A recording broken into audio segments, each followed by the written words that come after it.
आपदामपहर्तारं दातारं सर्वसंपदां लोकाभिरामं श्रीरामं भूयो भूयो नमाम्यहम्।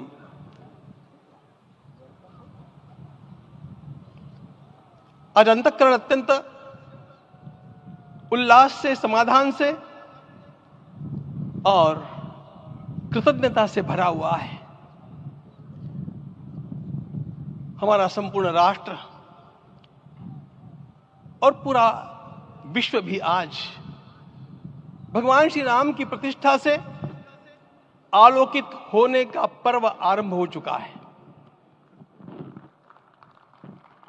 यह केवल एक मंदिर में एक मूर्ति की प्रतिष्ठा नहीं है, यह इस देश की अस्मिता, इस देश का स्वाभिमान और इस देश का आत्मविश्वास, इसकी प्रतीक्षा है। 500 वर्षों की प्रतीक्षा के पश्चात यह संभव हो सका। इसके जो अनेक कारण हैं, उनके ऊपर तो आलोक हमारे सारे सम्माननीय अभ्यागत डालेंगे ही। मैं केवल एक काम के लिए यहां पर खड़ा हूं, छोटा सा काम।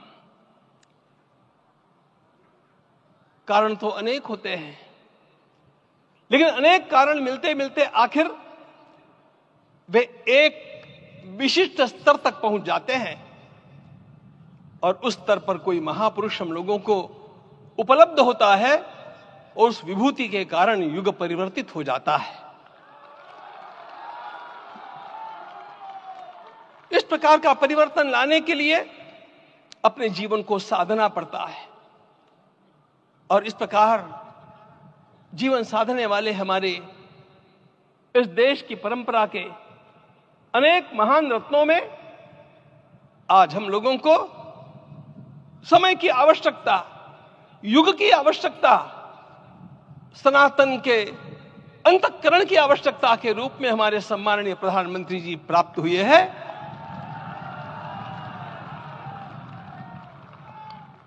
यह केवल इस देश का नहीं, यह संपूर्ण विश्व का सौभाग्य है कि आज एक ऐसा राजदर्शी हम लोगों को प्राप्त हुआ।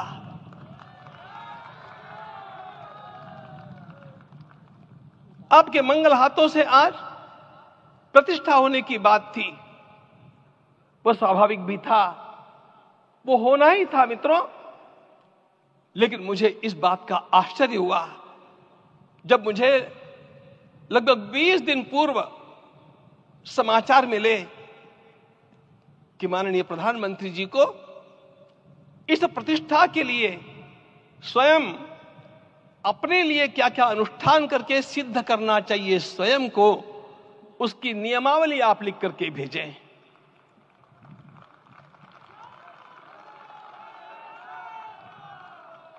जिस प्रकार का हमारे देश का राजनीतिक माहौल है, कोई भी आकर के किसी भी समय कुछ भी कर्म करके चला जाता है, वो उद्घाटन हो चाहे पौधारोपण हो चाहे कुछ भी हो, लेकिन उसके लिए मैं अपने को सिद्ध करूं, इस प्रकार की भावना कहां होती है? यदि किसी ने पूछा तो मैं कहूंगा कि यहां होती है।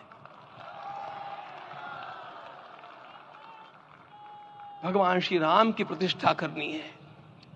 भारतीय जीवनादर्शों के सर्वोच्च आदर्श भगवान श्री राम है और इन समस्त जीवनादर्शों की प्रतिष्ठा करने के समान ही यहां की प्रतिष्ठा रही है। इसलिए एक महान विभूति को ऐसे लगा कि मैं अपने को भी साधूं।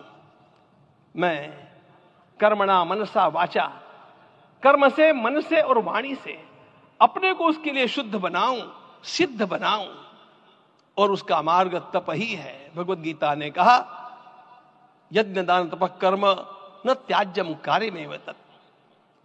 तप से ही विशेष परिशुद्धि होती है। आज मुझे आपको बतलाने समय अंतःकरण गदगद होने की अनुभूति हो रही है। मैंने तो कहा था, हम लोगों ने महापुरुषों से परामर्श करके लिखा था, आपको केवल 3 दिन का उपवास करना है। आपने 11 दिन का संपूर्ण उपोषण किया। हमने 11 दिन एक भुक्त रहने के लिए कहा था, उन्होंने अन्न का ही त्याग कर दिया। महाभारत में कहा गया है अनशन यह सबसे बड़ा तप है, अनशन। और उसको उनके जीवन में साकार होते हुए मैंने केवल देखा नहीं, मैं थोड़ा तार्किक हूं। आपकी परम पूजनीय माता जी से मिलकर के मैंने उसको रिकन्फर्म भी किया था कि आपका ये अभ्यास 40 वर्षों का है। ऐसा तपस्वी कोई राष्ट्रीय नेता प्राप्त होना यह सामान्य बात नहीं है। वे इन दिनों में हमने कहा था कि आपको विदेश प्रवास नहीं करना चाहिए, क्योंकि सांसर्गिक दोष भी आते हैं। विदेश प्रवास टाल दिया सांसर्गिक देशों के इस दोषों की संभावना के कारण, लेकिन दिव्य देशों का प्रवास ऐसा किया। नासिक से आरंभ किया, गुरुवायूर गए, श्रीरंगम गए, रामेश्वरम गए।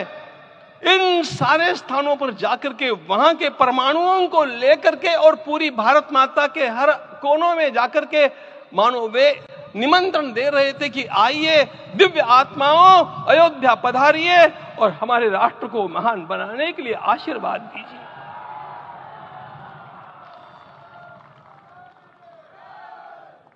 हमने केवल कहा था 3 दिनों तक आपको भूमि शयन करना चाहिए। 11 दिनों से आप भूमि शयन कर रहे हैं। इस कड़कड़ाती ठंड में इस प्रकार का शयन करना, मित्रों, ब्रह्मा जी ने सृष्टि को निर्माण किया। उस समय उन्होंने एक शब्द को सुना था। भारत की संस्कृति का सबसे मूल शब्द है तप, तप इति। हमारे पूज्य गुरुदेव के गुरुदेव परम गुरु कहा करते थे, कांची के परमाचार्य जी महाराज, तपश्चर। मैं जब भी उनसे मिलता था वे कहते थे तपश्चर।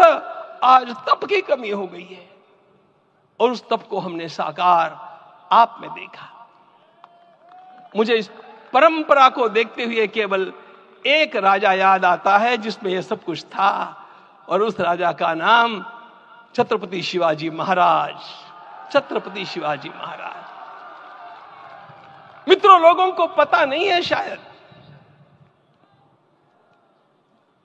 वे स्वयं जब मल्लिकार्जुन के दर्शन के लिए श्रीशैलम के ऊपर गए, 3 दिन का उपवास किया, 3 दिन शिव मंदिर में रहे, और महाराज ने कहा कि मुझे राज्य नहीं करना है, मुझे संन्यास लेना है। मैं शिव जी की आराधना के लिए जन्मा हूं, मुझे संन्यास लेना है, मुझे वापस मत ले जाइए। इतिहास का वो बड़ा विलक्षण प्रसंग है। उस प्रसंग में उनके सारे ज्येष्ठ मंत्रियों ने उनको समझाया और लौटा करके लाया कि यह भी आपका कार्य भगवत सेवा ही है।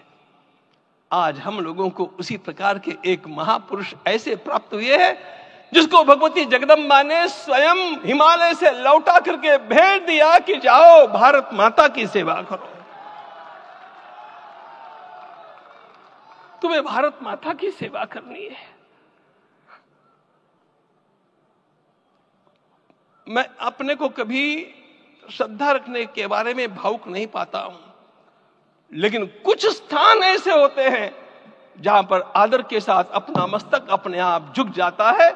ऐसा एक स्थान हम लोगों को उच्च पदस्थ इस राजर्षि ने जब दिखाया तो मुझे छत्रपति शिवाजी महाराज के गुरु समर्थ रामदास स्वामी महाराज की याद आ गई। उन्होंने शिवाजी का वर्णन किया, निश्चयाचा महामेरु, निश्चयाचा महामेरु, बहुत जनासी आधारू, अखंड स्थितिता निर्धारू, श्रीमंत योगी, श्रीमंत योगी, श्रीमंत योगी। हम लोगों को आज एक श्रीमंत योगी प्राप्त हुआ।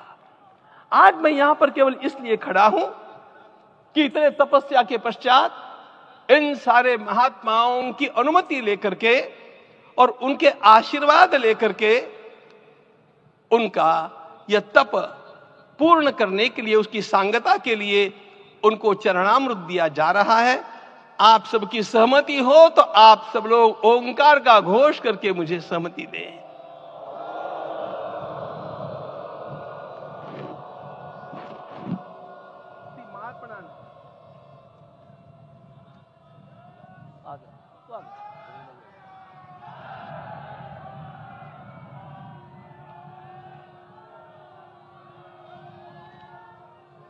अपना उपवास पूर्ण कर रहे हैं माननीय प्रधानमंत्री जी। 11 दिवसीय उपवास को वो पूर्ण कर रहे हैं।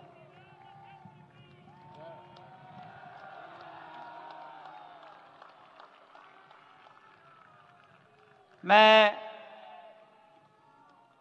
श्री राम जन्मभूमि तीर्थ क्षेत्र के अध्यक्ष पूज्य महंत नृत्य गोपाल दास जी महाराज, मणिराम छावनी अयोध्या के श्री महंत के चरणों में निवेदन करता हूं आशीर्वचन के लिए।